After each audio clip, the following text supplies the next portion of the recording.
Okay, y'all, this is a Pokemon post, so if you don't watch the Pokemon anime, you can scroll. Have a great day. For the rest of us, I want to talk about something real quick that people been complaining about. And a lot of y'all been complaining about some shit.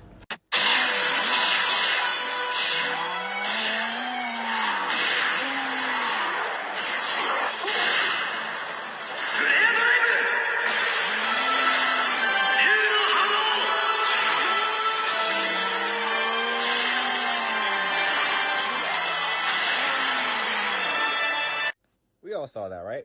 So let me break it down. So we saw two things happen that don't normally happen. We get to see the Pokemon's face at the moment of attack.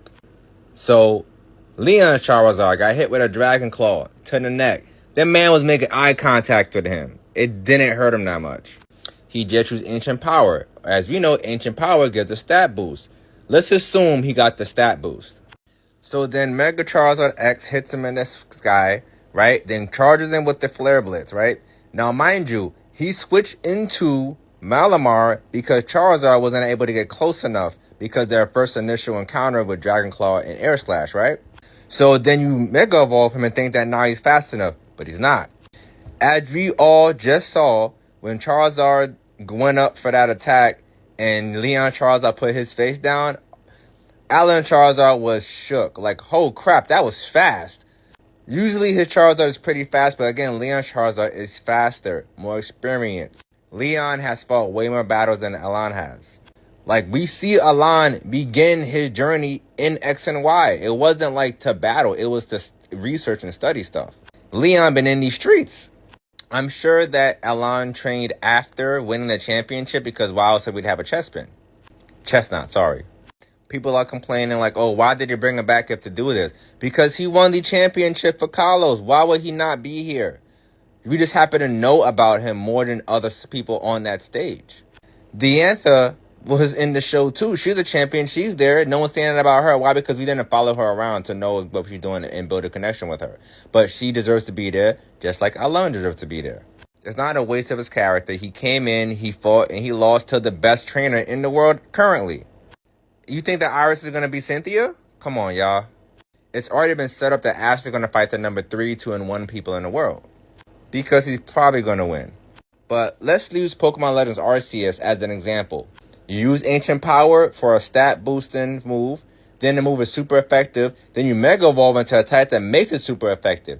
Then you hit him point blank range, which Charizard just did to his last Pokemon. After not being able to bridge the gap previously.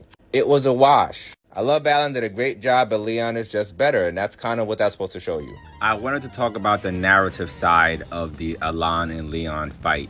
Yes, I know that since we followed ALAIN, and he is from the show, and we saw his journey on the show, we are assuming that narratively, he should have a bigger impact on the story.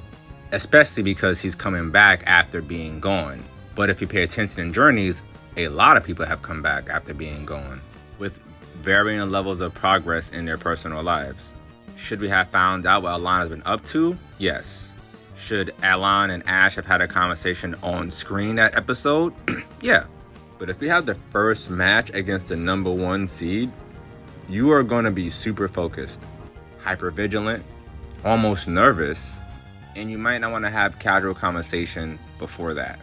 Now, should we get a scene after he lost of him sticking around and maybe talking to somebody? Yes, yeah, maybe, at least Ash. But the level of preparation that Leon does for his matches and the way he uses the moves are like slightly a step up in terms of like a lot of the battles we normally do see. Side note, I really wish that they had made more of a big deal out of Ash versus Wallace. Like, that fight, I know was crazy. And they didn't show it. We had Chloe being this entire show, and her character arc kind of stagnated after she started trying to figure out what Eve was going to do. Which I think is going to culminate in Evie deciding what to do, as well as Chloe deciding what to do. We might get one more episode dedicated to that, maybe 2.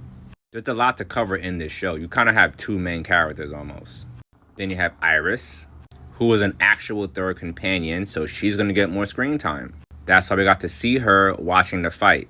All in all, I didn't appreciate how we found out ALAIN's motivations in the fight. Like, now we want to know he wants to beat Leon Charizard. That could have been in a conversation with Ash beforehand. even like a phone call, like, oh, I heard you got to the Masters Day, congratulations, I'm going to be there too, blah, blah, blah, blah. Like, that could have been really quick and simple.